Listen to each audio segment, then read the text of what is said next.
Greetings, my dear viewer. You're on the channel The Price of Cheating. The channel is for those who appreciate traditional family values and condemn adultery. So be sure to subscribe to the channel. Let's get started. The elegant room was alive with the hum of conversation and the soft chime of glasses, the business event in full swing. The air crackled with energy, and I was swept into its flow, laughing and mingling with friends, completely absorbed in the vibrant atmosphere. The evening felt like one of those rare moments of perfection, when everything aligns effortlessly. A couple of drinks had softened my edges, making me more open, more carefree, as the buzz of the crowd amplified my excitement. On the periphery of it all stood Victor, my husband, quietly observing, distant from the revelry. Social gatherings had never been Victor's forte. He was a man of quiet pleasures, preferring the intimacy of a calm evening to the commotion of such events. Yet, caught up in the whirlwind of the night, I barely noticed his solitude, or maybe I chose to ignore it. The group I was with shifted into a playful mood, tossing around light-hearted jabs. Someone joked about men being under their wives' thumbs, and without thinking, I joined in. My laughter was loud, exaggerated, too much. And then I went further. A thoughtless quip about Victor spilled from my lips, sharp and stinging. The words hung in the air, cutting deeper than I realized in the moment. My friends erupted in laughter, feeding my sense of misplaced triumph. For a fleeting moment, I reveled in the attention, oblivious to the harm I had just caused. But now, when I revisit that moment in my mind, I see it all too clearly. Victor's posture stiffened, his face shadowed with hurt. His shoulders sagged under the weight of my betrayal. Yet, in that instant, I was too wrapped up in the group's amusement to recognize the damage. Then, the atmosphere shifted. Victor moved toward me, his steps deliberate, his demeanor unnervingly composed. The lively chatter around us seemed to fade, leaving only the thrum of my heartbeat. I greeted him with a forced smile, hoping he'd dismiss my words as he so often did. But his calm expression masked something deeper, a storm brewing behind his eyes. When he finally spoke, his voice was soft, almost inaudible, but his words cut through the noise like a knife. "It's over." He turned and walked away, leaving those two words hanging in the air like an irrevocable sentence. My world tilted as the weight of his statement hit me. The room, still alive with laughter and chatter, felt distant, like a scene from a play I no longer belonged to. My breath caught, and my body froze. I wanted to chase after him, to take back my cruel words, to beg for forgiveness. But guilt anchored me to the spot, while the others around me remained unaware that my life had just unraveled. I stood there paralyzed, replaying the moment in my mind. The laughter, the careless joke, the way I had savored the fleeting validation, each detail sharpened my regret. In my selfish pursuit of attention, I had shattered something precious. Victor was gone, and with him, the life we had built together. Though the evening carried on around me, I was lost in a whirlwind of regret, haunted by the realization that my own thoughtlessness had cost me everything.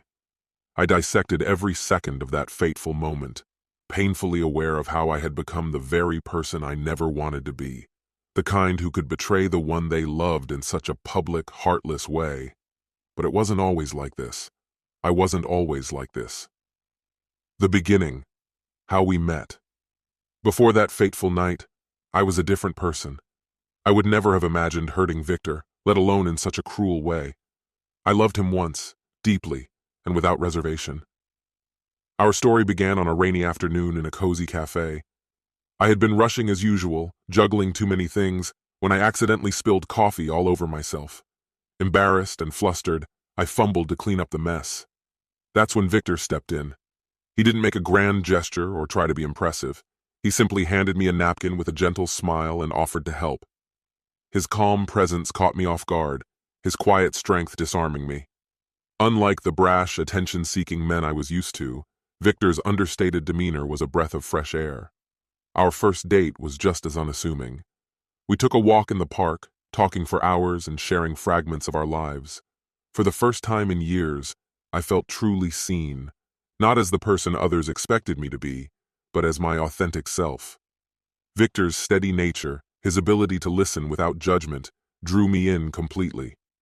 As we grew closer, I discovered a man with quiet ambition and a profound sense of purpose.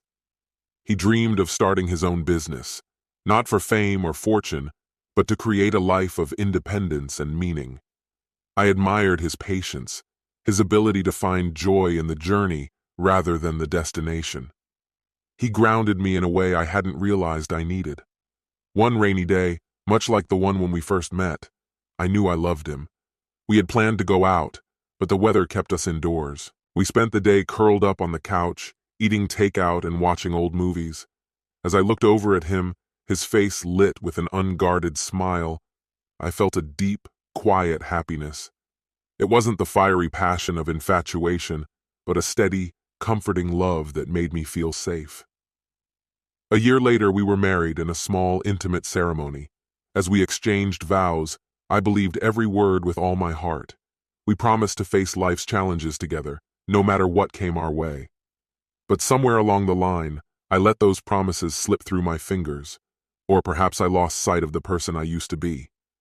Perhaps the downfall of our relationship was something we both contributed to. As life became more complicated, the bond we shared began to fray.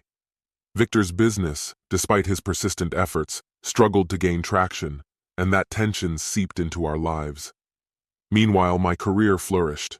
I was soaring through the corporate world, working endless hours, attending every networking event, and chasing an insatiable hunger for recognition and validation.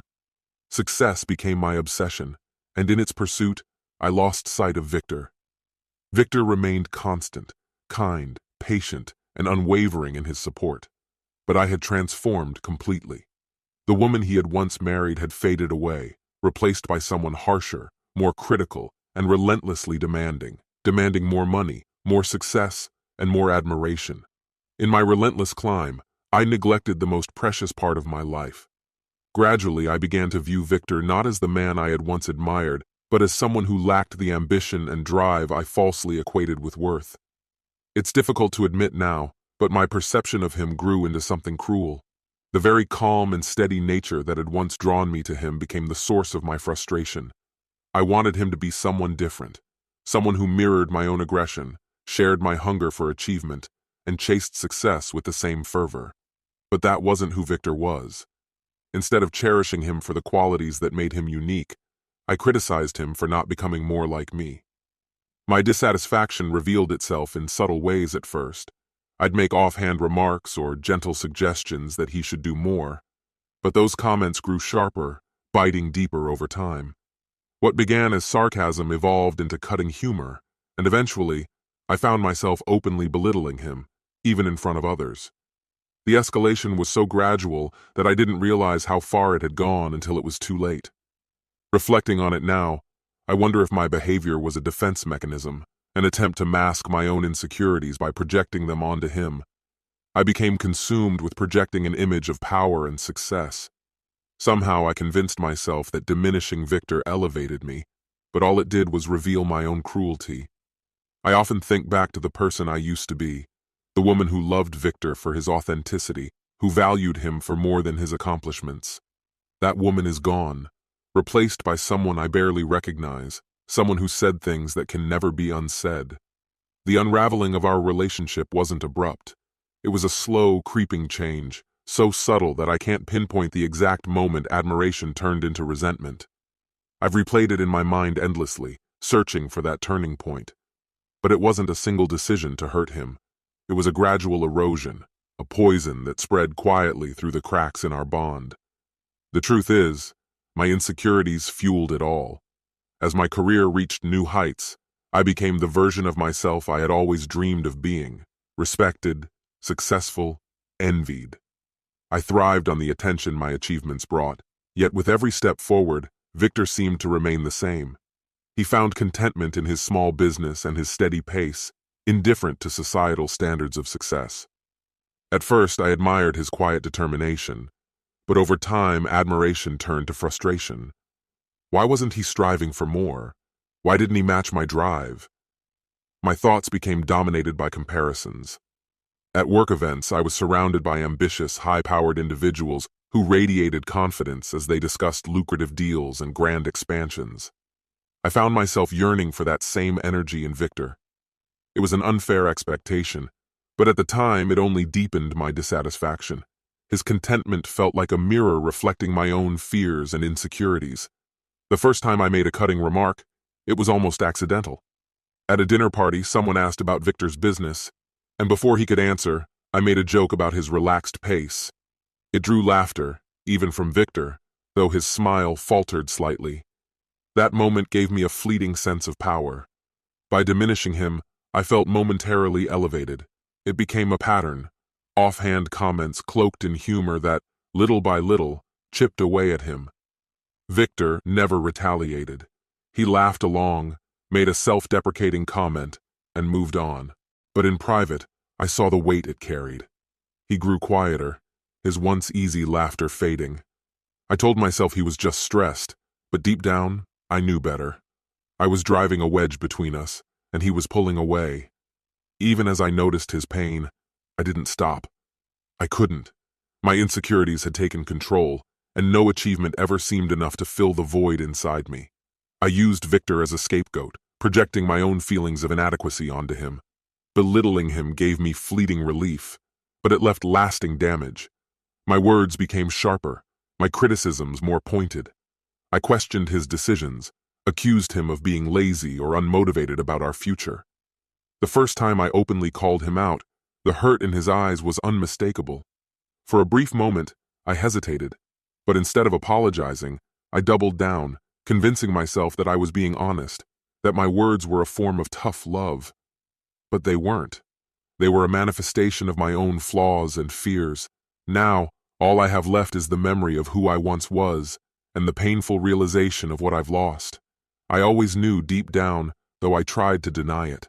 Each time his silence stretched longer, every moment when the light in his eyes dimmed further, I felt it unmistakably. I was hurting him, yet I couldn't stop. It gave me a twisted sense of control, a hollow illusion of power that distracted me from the chaos within. I told myself I was the one keeping everything together, but in truth, I was unraveling and dragging Victor down with me. Looking back, I see it with painful clarity. I had become toxic. My insecurities and fears had transformed me into someone I barely recognized, someone who built themselves up by tearing others down. Victor's love had always been steady, patient, and unconditional, but I was too blinded by my own turmoil to appreciate it. Worse, I didn't realize how much damage I was causing until it was far too late. By the time I understood the weight of my actions, the harm was irreparable. I had pushed him away, piece by piece, and I had no one to blame but myself. I assumed Victor was unshakable, that his calm and forgiving nature would endure no matter how harsh my words became. But everyone has limits, and I didn't see his until I had shattered them. Slowly but surely, I wore him down, and by the time I noticed he was almost gone, it was already over. When he finally broke, it broke both of us. There was no dramatic argument, no yelling, no tears. It happened on an unremarkable Tuesday evening. We sat across from each other at the dinner table, the silence between us as heavy and oppressive as it had become over months, perhaps even years. I don't remember what we were eating, but I'll never forget the weight of that moment. That day, I had come home exhausted and irritable after another long day at work, a place where I felt admired and important. Victor had cooked dinner, as he often did, and instead of gratitude, I made a dismissive comment about how he must have too much free time. He didn't respond. He rarely did anymore. He just sat there, staring at his plate and moving the food around listlessly. The silence suffocated me, so I broke it the only way I knew how, with another jab. I made some cutting remark about how his business might succeed if he spent less time in the kitchen. The exact words escape me now, but I remember the tone, sharp, mocking, designed to wound. Victor usually deflected such comments with a self-deprecating joke or a change of subject, but this time he didn't. Instead, he set his fork down and looked at me, his expression one I wasn't ready for. It wasn't anger. I had expected him to snap, to yell, to finally push back, but his eyes held only quiet resignation. "I can't do this anymore," he said softly, his voice barely above a whisper. At first, I didn't grasp what he meant. His words weren't dramatic or loud. They were calm, deliberate, and devastating. They chilled me. "What are you talking about?" I asked, my tone sharper than I intended. "You can't do what anymore?" He met my gaze, truly looked at me for the first time in years. His eyes reflected exhaustion, pain, and a deep sorrow I hadn't noticed before. "This," he said, gesturing between us. "Us. I can't keep pretending everything is fine. It's not. It hasn't been for a long time." A wave of panic rose in my chest, but I tried to dismiss it. "Don't be ridiculous, Victor," I said, clinging to control. "We're just going through a rough patch. Everyone does." He shook his head slowly. "This isn't a rough patch, Anna. It's something broken, and I don't think I know how to fix it." I opened my mouth to argue, to plead, but he silenced me with a look. "You've been pushing me away for years," he continued, his voice heavy with weariness. "I kept holding on, thinking it would get better, that we'd find our way back. But every time I tried, you shut me out. You made me feel small, and I can't do it anymore." His words hit me like a blow. This wasn't how things were supposed to go. I had always imagined that if we fell apart, it would end with shouting, tears, and eventually reconciliation. But there was no anger in his voice, only defeat. "You don't mean that," I said, my voice trembling. "We can fix this. We just need more time." He shook his head again. "We've had time, years of it, and this is where it's brought us." Desperation surged through me. "Victor, I'm sorry," I blurted, the words foreign and awkward. "I didn't mean to hurt you. I was just frustrated. But we can work through this, can't we?" For a moment, I thought he might relent. But then he shook his head once more, his eyes brimming with sadness. "I don't think I have anything left to give." The silence that followed was unbearable. All the control, all the power I had clung to so fiercely slipped through my fingers in an instant. "I love you, Anna," he said quietly. "But love isn't enough anymore, not when it's so one-sided." I wanted to beg him to stay, to promise change, but the words wouldn't come. After years of pretending I didn't need him, that I was stronger without him, I no longer knew how to ask for forgiveness. He stood, his movements deliberate and heavy. "I'll stay at my brother's for a while," he said, avoiding my eyes. "We both need some space." And then he was gone. The soft click of the door echoed in the suffocating quiet of a house that suddenly felt too empty. I sat there, staring at the empty chair, replaying the moment over and over. I had pushed him too far, too many times. And now he was gone. I had no one to blame but myself. I had driven him away with my bitterness, my need for control, my fear of vulnerability. I thought I was strong and independent, but sitting alone in the silence, I realized how fragile I truly was. Victor had been my anchor, the best part of me, and now he was gone. Forever. This concludes the story. If you like it, then put your powerful like and subscribe to the channel.